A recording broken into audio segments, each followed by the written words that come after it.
சாப்பிடுங்க சாப்பிடுங்க. நீங்க வீட்ல சாப்பிடுற கடைசி சாப்பாடு இதுவா தான் இருக்கும். கண்ணன் கொலை விஷயத்த கமிஷனர் கிட்ட சொன்ன உடனே போலீஸ் உங்களை அலாக்கா தூக்க போறாங்க. அப்புறம் லாக்அப்பு, விசாரணை, ஜெயில் தான். இனி உங்களுக்கு ஜெயில் சாப்பாடு தான்.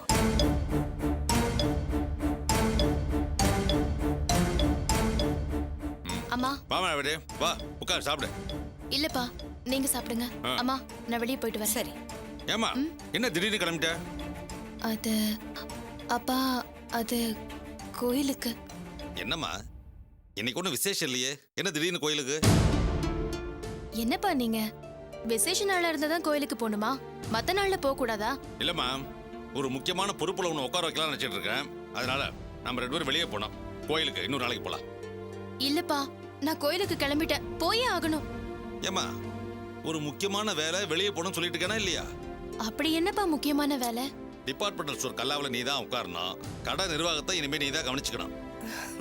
என்னப்பா நீங்க திடீர்னு நான் எப்படி கடையை நிர்வாகம் பண்ண முடியும்? வேற என்னமா பண்ண முடியும்? நீயும் உங்க அம்மா வந்தா என்ன நச்சரிச்சு மாப்பிளைக்கு டிபார்ட்மெண்டல் ஸ்டோர் வச்சு கொடுங்கன்னு சொன்னீங்க. நானும் மாப்பிளைக்கு கடையை வச்சு கொடுத்தேன். அவர் பண்ண ஃப்ராட்னால அவரை துரத்த வேண்டியதா போச்சு. இனிமே கடையை நானா பார்த்துக்க முடியும்? எனக்கு எவ்வளவு வேலை கிடக்கு. உங்க அம்மாவுக்கு அவ்வளவு விவரம் பத்தாது. நீ தான் படிச்ச பொண்ணு, அதனால கடையை நீ தான் பார்த்துக்கணும். நான் கோயிலுக்கு போயே ஆகணும்பா. ரேவதி, உங்க அப்பா தான் இவ்வளவு தூரம் சொல்றாருல்ல, செய்யும் தொழில் தாண்டி தெய்வம். நீ முதல்ல உங்க அப்பாவோட கடைக்கு போ. நாளைக்கு தானே விசேஷம், கிருத்திகை எல்லாம். நாம 2 பேரும் நாளைக்கு கோவிலுக்கு போலாம். என்னங்க, நீங்க இவளை கூட்டிட்டு போங்க. அத உங்க அம்மாவை சொல்லிட்டால, கையை கழுவிட்டு வர.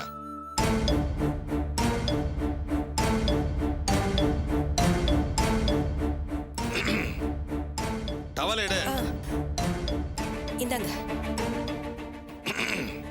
வாமா போல.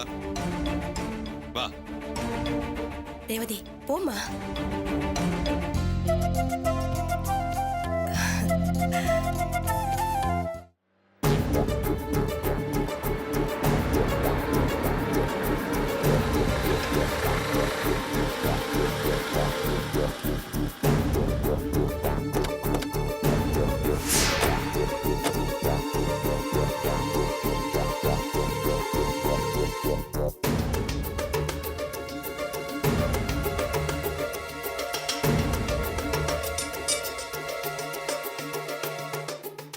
என்னம்மா?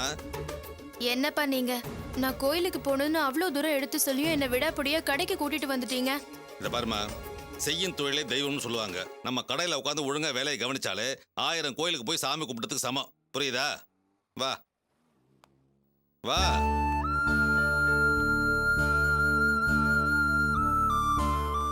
வணக்கம் சார். சரி சரி, நீ வெளியே வா. ரேவதி, நீ இப்போ கல்லால உட்காருமா. எதுக்குப்பா இந்த பொறுப்பெல்லாம் எனக்கு? உனக்கு திரும்ப திரும்ப சொல்லணுமா? போம்மா போ. திடீர்னு என்ன இப்படி ஒரு பொறுப்புல உட்கார வச்சா நான் என்னப்பா பண்றது? எனக்கு என்ன தெரியும்? அதை பத்தி உனக்கு கவலைப்படாதம்மா. பிறக்கும் போதே எல்லாம் தெரிஞ்சுட்டா பிறக்கிறாங்க, போக போய் எல்லாம் தானே தெரிஞ்சுட்டு போகுது. டேய், என் பொண்ணுக்கு இந்த தொழிலை பத்தி ஒன்றும் தெரியாது. அதனால எந்தெந்த பொருள் என்னென்ன விலை, கஸ்டமர் வந்தா எப்படி நடந்துக்கணும், டீலர் வந்தா எப்படி பிசினஸ் பேசணும், வேலையாளங்க கிட்ட எப்படி வேலை வாங்கணும், எல்லாத்தையும் நீ தான் இவளுக்கு சொல்லி கொடுக்கணும். புரியுதா? புரியுது சார். இனிமே இந்த கடைக்கு இவ தான் முதலாளி. போமா, போய் உட்காரு போ. வந்து உட்காருங்க மேடம், வாங்க. அப்பா ப்ளீஸ் பா, நான் சொல்றத கொஞ்சம் புரிஞ்சுக்கோங்க. நான் இவ்வளவு தூரம் சொல்றேன், அது உனக்கு புரியலையா? இன்னைக்கு ஒரு நாள் என்ன விட்டுடுங்கப்பா. நான் கோயிலுக்கு போயிட்டு வந்ததுக்கு அப்புறம் நீங்க சொல்றத நான் கேக்குறேன். இப்போ உனக்கு என்ன குறை? ஏன் கோயிலுக்கு போகணும் அடம் பிடிக்கிற? அப்பா, அது வந்து கோயிலுக்கு போகணும்னு முடிவு பண்ணதுக்கு அப்புறம் போகாம இருந்தா மனசுக்கு கஷ்டமா இருக்கும்பா. இத பாருமா, செய்யற வேலையை ஒழுங்கா செஞ்சா எந்த கடவுளும் நம்மள கோச்சிக்காது. வேணா ஒண்ணு பண்ணு, முதல்ல வேலையை கவனி, சாயங்காலமா கோயிலுக்கு போயிட்டு வரலாம். போ, போய் உட்காரு போ.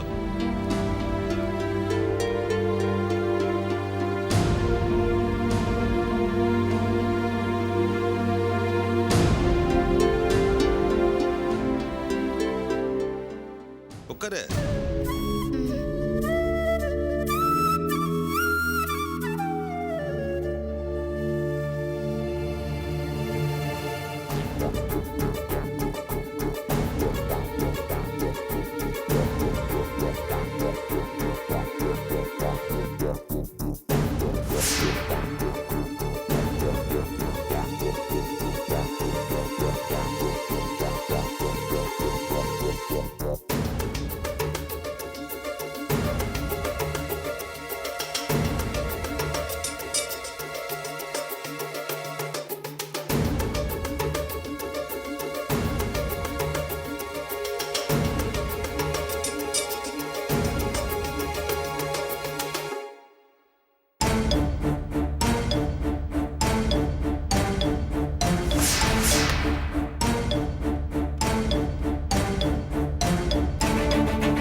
நான் தான் ரேவதி பேசுறேன்.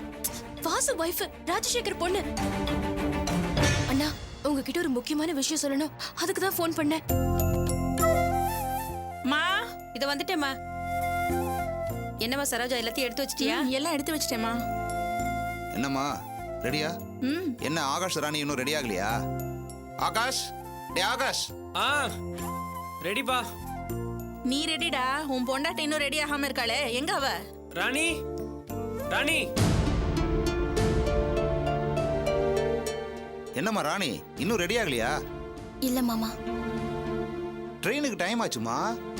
இந்த ட்ரெயினை மிஸ் பண்ணா அப்புறம் கும்பகோணத்துக்கு ட்ரெயினே கிடையாது, பஸ்ல தான் போயாகணும். அப்புறம் லேட் ஆயிடும். நாளைக்கு காலையிலேயே கோயில்ல போய் சாமி போடணும்ல. போய் சீக்கிரம் ரெடி ஆயிட்டு வா. போ. தப்பா எடுத்துக்காதீங்க மாமா. நான் வரல. நீங்க எல்லாரும் போயிட்டு வாங்க. ஏன் ராணி, ஏன் திடீர்னு வரலன்னு சொல்ற? என்னை வளர்த்து ஆளாக்கி படிக்க வச்சு இப்படி ஒரு குடும்பத்துல என்ன கல்யாணம் பண்ணி கொடுத்த என் அண்ணன் இப்ப கொலைப்பழியோட ஜெயில இருக்காரு. என் அண்ணி கை குழந்தையோட எப்படி எல்லாம் கஷ்டப்பட்டுட்டு இருக்காங்களோ, என் மனசு முழுக்க அவங்க ஞாபகமாவே இருக்கு. இந்த சூழ்நிலையில நான் எப்படிங்க வெளியூருக்கு வர்றது? நாங்க ஒண்ணும் இப்ப வெளியூர் பிக்னிக் போல. என் புருஷனுக்கு தொழில் அமையணும்னு நவகிரக கோயிலுக்கு குடும்பத்தோட பரிகாரம் பண்ண போயிட்டு இருக்கோம். அதுவும் 1 மாசம் முன்னாடியே ஏற்பாடு பண்ண ப்ரோக்ராம். இப்ப திடீர்னு என் அண்ணன் ஜெயில இருக்காரு, நான் வரலன்னா என்ன அர்த்தம்? தப்பா நினைச்சுக்காதீங்க அண்ணி. இப்ப இருக்க மனநிலையில கோவில்ல பரிகாரம் எல்லாம் என்னால செய்ய முடியாது. எனக்கு என் அண்ணன் ஞாபகமாவே இருக்கு. என் அண்ணனை பார்க்கணும் போல இருக்கு. அன்னைக்கு ஆதரவா இருக்கணும்னு தோணுது. ஓஹோ, திரும்ப திரும்ப நீ உன் பிறந்த வீட்டை பத்தியும் உன் அண்ணன் அண்ணிய பத்தி யோசிக்கிறிய தவிர உன் புகுந்த வீட்டையும் உன் புருஷனோட அக்கா மாமா பத்தி கொஞ்சம் கூட யோசிக்கிறதே இல்ல, அப்படித்தானே? நான் தெரியாம தான் கேக்குறேன். உன் அண்ணன் என்ன நாட்டுக்காக தியாகம் செஞ்சுட்டா ஜெயிலுக்கு போயிருக்காரு? கொலை பண்ணிட்டு தானே ஜெயிலுக்கு போயிருக்காரு. இத பாருங்க, என் அண்ணனை கொலைக்காரன்னு சொல்லாதீங்க. அதை என்னால தாங்கிக்க முடியாது.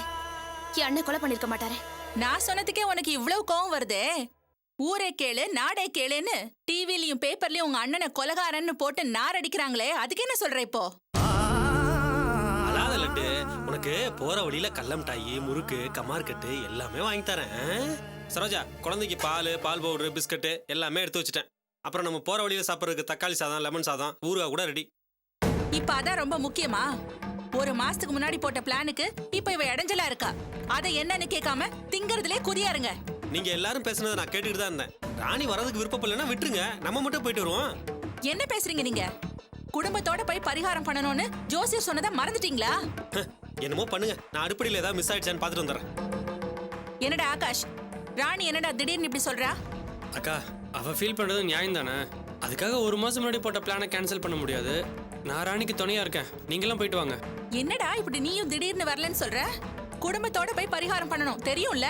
அக்கா, குடும்பம்னா நீ, உன் புருஷன், உன் குழந்தை, அதான். அதை முதல்ல புரிஞ்சுக்கோ. அதான் அம்மா அப்பா கூட வராங்கல்ல, போயிட்டு வா. அது சரிடா. கழுத்துல தாலி ஏறதுக்கு முன்னாடியே பொண்டாட்டிக்காக இந்த அக்காவை தூக்கி எறிஞ்சவன் தானே நீ. இப்ப அவ கூட குடும்பம் வேற நடத்த ஆரம்பிச்சுட்ட. என்ன சொக்கு பொடி போட்டு உன்னை மயக்கி வச்சிருக்காளோ? அதான் என் வாழ்க்கை எப்படி போனாலும் பரவாயில்லன்னு நீ இப்ப பொறுப்பு இல்லாம பேசுற. ஏன்க்கா இப்படி பேசுற? செல்வம் உண்மையில ரொம்ப நல்லவர். அவருக்கு இப்படி ஒரு நிலைமை என்ன ராணி ஃபீல் பண்ண மாட்டாளா? இந்த மாதிரி நேரத்தில் இவளை எப்படி வற்புறுத்த முடியும்? அதுவும் எல்லாமே அவளை தனியா விட்டுட்டு வர முடியாது. அப்பா, நீங்களாவது புரிஞ்சுக்கோங்க. என்னடா புரிஞ்சுக்கிறது? நெருப்பு இல்லாம புகையுமா? அந்த செல்வம் விஷயத்துல ஏதோ நடந்திருக்கு.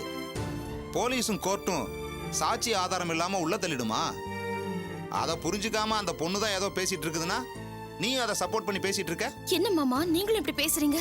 நான் ஒன்னும் இல்லாத சொல்லமா, ஊரறிஞ்ச உண்மை தான் சொல்றேன். அப்பா விடுங்கப்பா, அவங்கள இப்ப வற்புறுத்த வேண்டாம். பரிகாரம் பண்ணி என் புருஷனுக்கு ஒரு தொழில் அமைஞ்சு நாங்க நல்லபடியா வாழ போறது அவங்க 2 பேருக்கும் பிடிக்கல. காலம் பூராவும் அவர் இந்த வீட்டோட மாப்பிள்ளையாவே வாழணும், நாங்க இவன் வருமானத்துல வாழணும், ஊரெல்லாம் எங்களை அவமானப்படுத்தணும், அதானே இவன் ஆசை. இவன் வரலனா நாம ஒண்ணும் போக வேண்டாப்பா. ப்ரோக்ராம கேன்சல் பண்ணுங்க. அக்கா, இப்ப எதுக்கு இப்படி பேசிட்டு இருக்க? நான் வரலன்னு என்ன, நீங்களா போய் பரிகாரம் பண்ணிட்டு வர வேண்டியதானே? நீ வரலனா நாங்க போலடா. பரிகாரம் முழுசாகாது. எதுக்கு வீணா போயிட்டு வரணும்? வேணாம், விட்டுரு.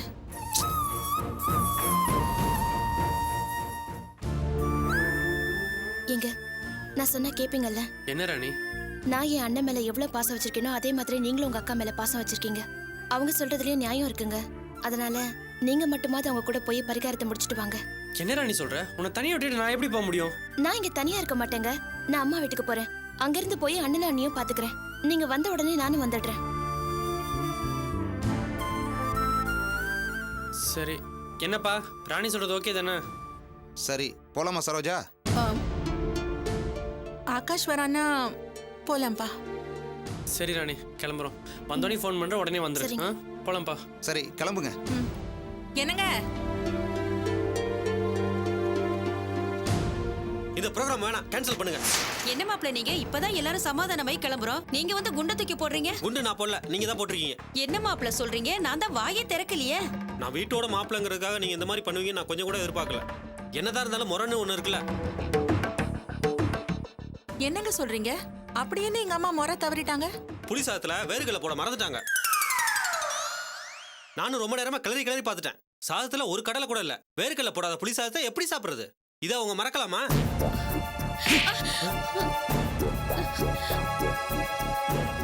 பரவாயில்ல, வேர்கடலை இல்லைன்னா போற வழியில கடையில வாங்கி சாப்பாட்டுல போட்டுக்கலாம். சரோஜா, நான் அந்த பையெல்லாம் எடுத்துட்டு போயிட்டு இருக்கேன். அப்படியே நான் கார் வந்துருச்சான்னு பாக்குறேன். வந்துரு.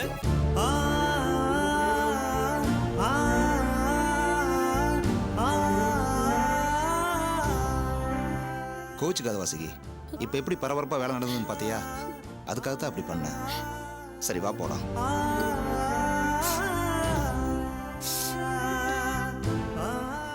வாங்க வாங்க, சீக்கிரம் வாங்க, ட்ரெயின் போயிட போகுது. வரேன் ராணி. சரிங்க. ராணி நாங்கள் போயிட்டு வரோம்மா. சரி பத்திரமா இரு. வரோமா, பத்திரமா இரு. சரிங்க அத்தை.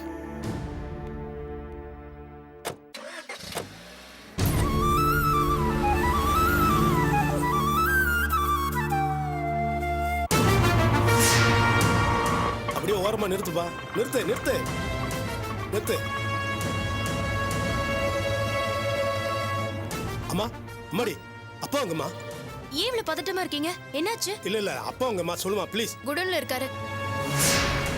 அண்ணே அண்ணே அண்ணே.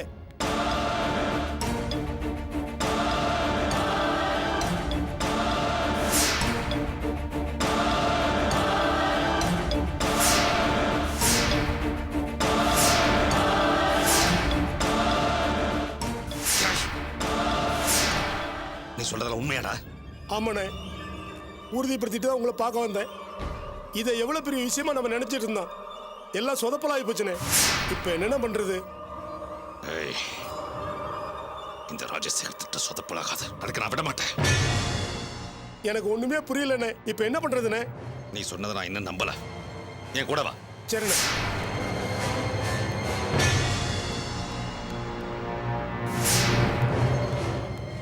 ரவி, நான் கொஞ்சம் அர்ஜென்ட்டா வெளியே போறேன். கடையை பாத்துக்க, நான் வந்துடுறேன். என்ன விஷயம்ப்பா? அர்ஜென்ட்டா போறேன்னு சொல்றேன்ல, கடையை பாத்துக்க, வந்துடுறேன்.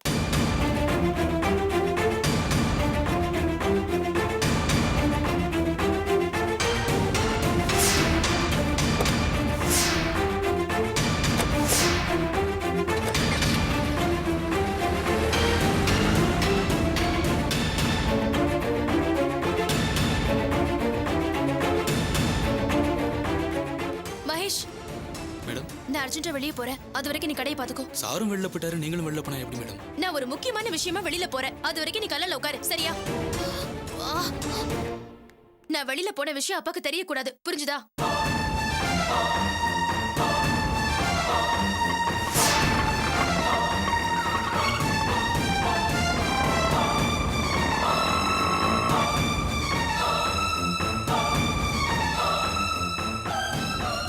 சார், ஏசி சாரை பார்த்து ஒரு கம்ப்ளைண்ட் கொடுக்கணும். என்ன கம்ப்ளைண்ட்மா? அதை ஏசி சார்ட்ட தான் சொல்லணும் சார். ஏம்மா, இப்படி நினைச்ச நேரத்துல எல்லாம் ஐயாவை பார்க்க முடியாது. அவர் ரொம்ப பிஸியா இருக்காருமா. சார், ப்ளீஸ் சார், ரொம்ப அவசரம் சார். ஒரு மர்டர் கேஸ் விஷயமா சார் கிட்ட சொல்லணும். Yes sir. ஓகே. ஏம்மா, Please, sir. அதெல்லாம் முடியாதுமா. போய் சார், உட்காருமா, ஒரு போமா. முக்கியமான விஷயம் ஏசி சார் கிட்ட அதான் சொல்லணும்னு முடியாதுன்னு சொல்றேன்ல. சொல்றேன்ல. சார், என்ன எங்க பிரச்சனை? இந்த அம்மா உங்களை பார்க்கணும்னு சொல்றாங்க சார். ஆமா சார். உள்ளவமா போங்கம்மா.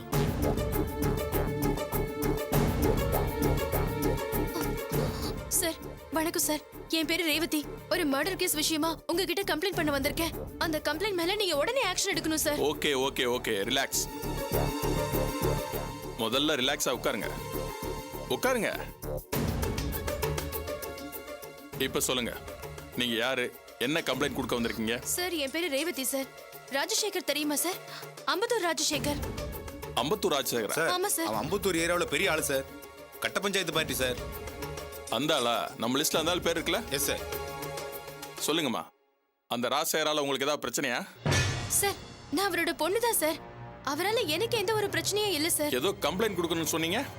ஆமா சார், எங்க அப்பா மேலதான் கம்ப்ளைண்ட் கொடுக்கணும்.